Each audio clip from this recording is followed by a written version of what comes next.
es un caso inédito.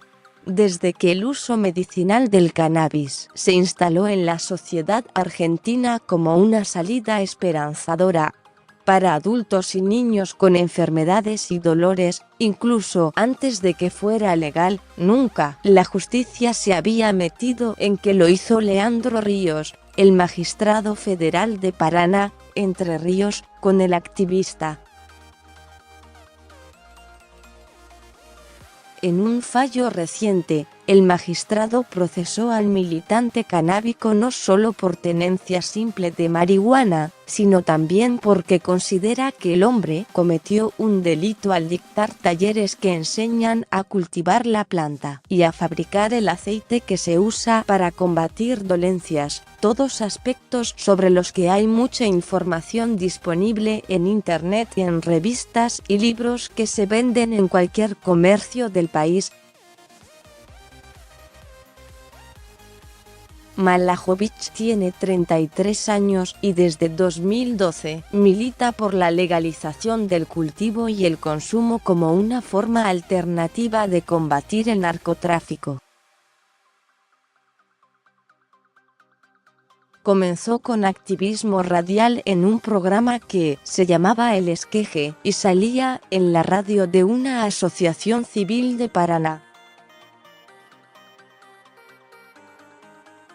Desde esa plataforma, al año siguiente, organizó junto a otros militantes canábicos la primera marcha por la despenalización de la marihuana en la capital de Entre Ríos.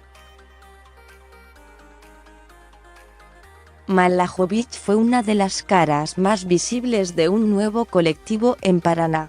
Dio notas periodísticas a canales de televisión locales y fue orador en las innumerables charlas, encuentros y talleres que desde ese momento comenzaron a organizar en la flamante Agrupación Paranaense de Agricultores Canábicos, APAC. Sin embargo, en julio de 2018, Malajovic fue detenido después de que la Policía Federal allanara su comercio, un grow shop, como se les dice a los locales, donde se venden insumos para el cultivo de plantas y parafernalia, y su casa. Estuvo 3 días y 2 noches en prisión y recuperó la libertad. Pero la justicia federal continuó el proceso de investigación en su contra. La justicia investigó y escuchó los teléfonos del militante durante más de un año por su actividad pública. Por ejemplo, pidió información suya a Facebook. Tomó datos de su domicilio, del de su novia y las conversaciones y chat por celular.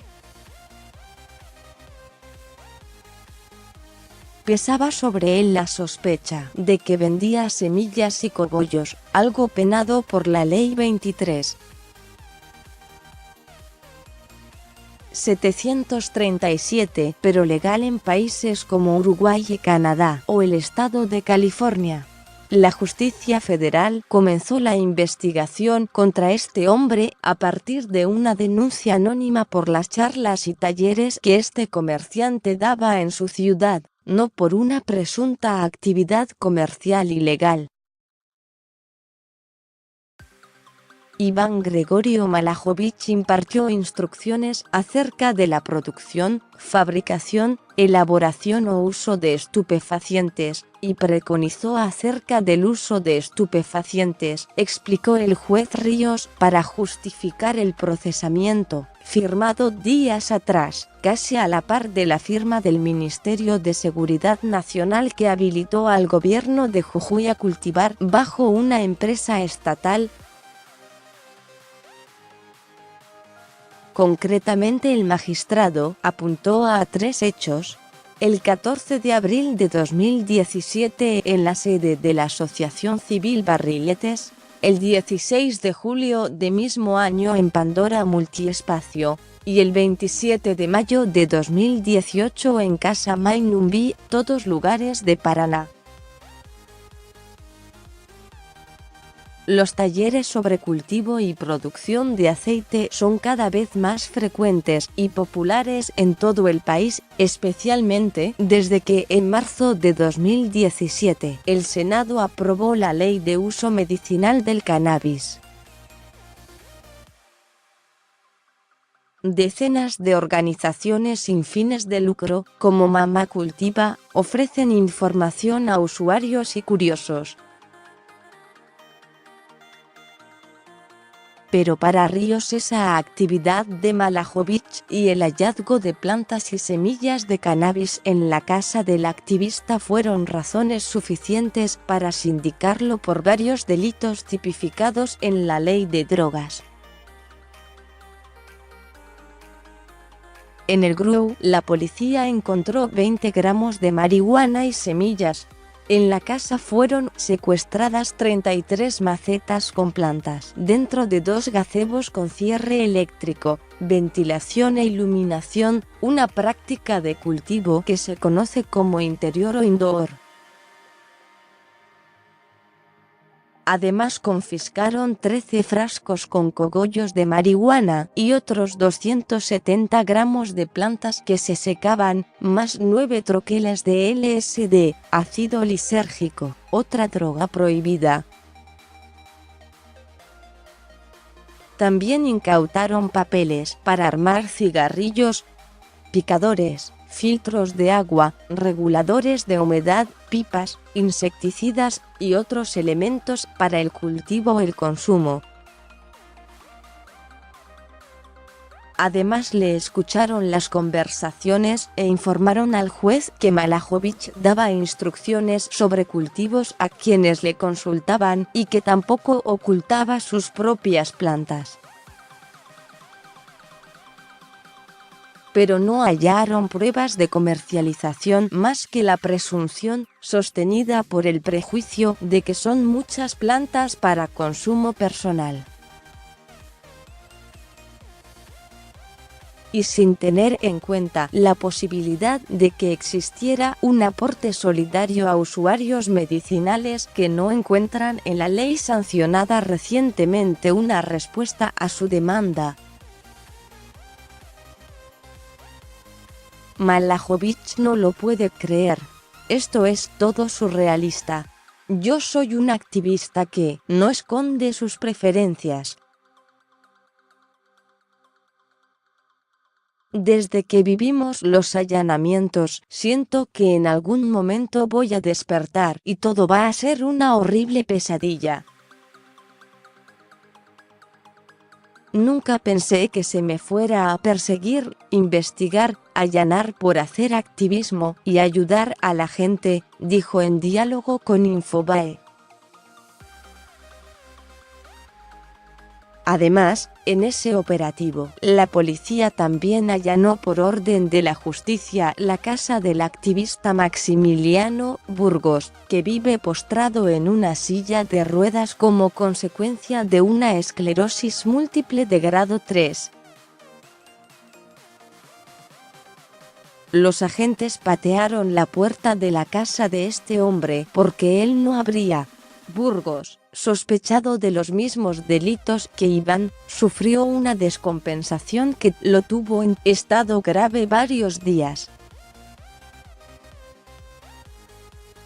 Finalmente, tras el escándalo, el juez Ríos lo desligó de la causa. En cambio, el proceso contra Malajovich siguió.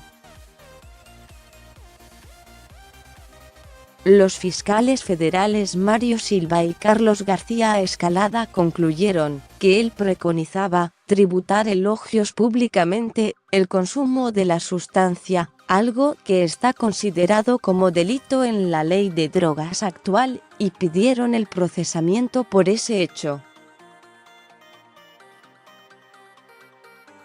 Como ejemplo pusieron posteos de Facebook donde Malajovich aparece en fotos con sus plantas. Y además sostuvieron la acusación por la tenencia de sustancias y por dar información en talleres. Y pidieron un embargo por $135.000. el juez Ríos sobreseyó por la preconización a Malajovich, al basarse en el antecedente ocurrido con el artista Andrés Calamaro, quien fue acusado y sobreseído por el mismo delito en 2 oportunidades años atrás. Pero mantuvo la acusación por la tenencia y por dar información en talleres sobre una actividad considerada ilegal. Además, trabó un embargo por $150.000. Según Ríos, la actividad de Malajovich en los talleres excede los límites de la libertad de expresión porque propaga el uso de estupefacientes en terceras personas. Su decisión generó críticas diversas desde organizaciones relacionadas con la política de drogas y el uso medicinal del cannabis. Nuevamente se observa que la justicia federal dilapida sus recursos, persiguiendo a militantes canábicos, primero por ejercer su libertad de expresión y segundo, por autocultivar la sustancia. Hace 10 años que la Corte Suprema de Justicia de la Nación sentenció que no pueden perseguirse aquellas conductas que estén relacionadas al consumo personal de sustancias, por vulnerarse con ello la Constitución Nacional, consideró el abogado Mariano Fusero, presidente de la ONG Reset y ex integrante de la Sedronar. Fusero indicó que en los últimos 10 años, desde el famoso fallo Arriola de la Corte, se presentaron unos 25 proyectos de ley de las más diversas bancadas políticas para despenalizar a las personas que consumen. Sin embargo, a diferencia de gran parte de la región y el mundo, la no criminalización de tales personas sigue siendo una deuda de nuestra democracia, remarcó Fusero. Esto fue desproporcionado e innecesario. Es como una suerte de ensayo científico que hizo la justicia con él para ver qué pasaba.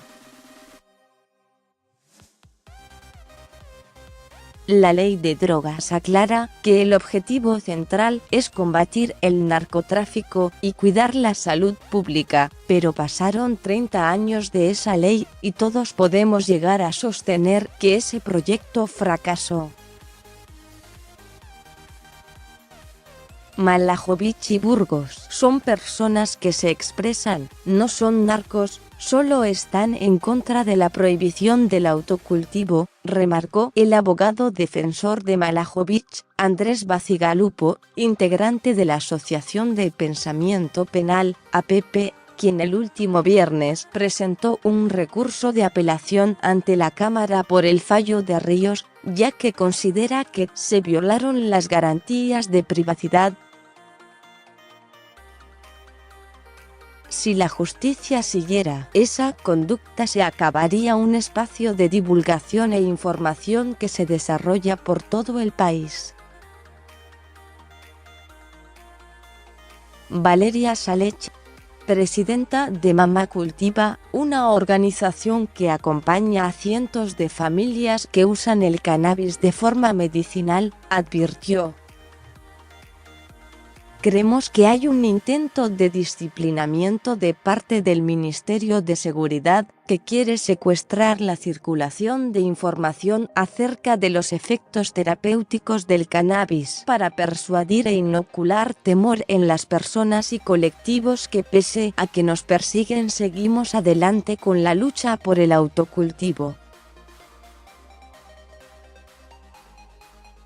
Bacigalupo dijo que entiende la posición del magistrado Ríos. En cierto sentido puede ser que el juez tenga razón desde el punto de vista formalista. Iván cometió el delito y fue público. Sin embargo, lo que aseguró que no comprende es por qué lo buscan a su defendido, cuando él no oculta su activismo solidario.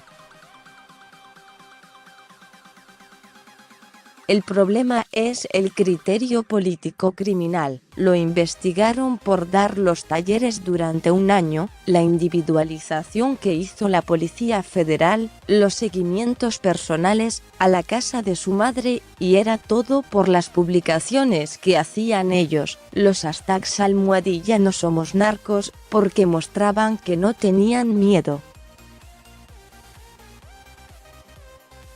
Al final es como entrar a la casa de un carpintero y encontrar madera.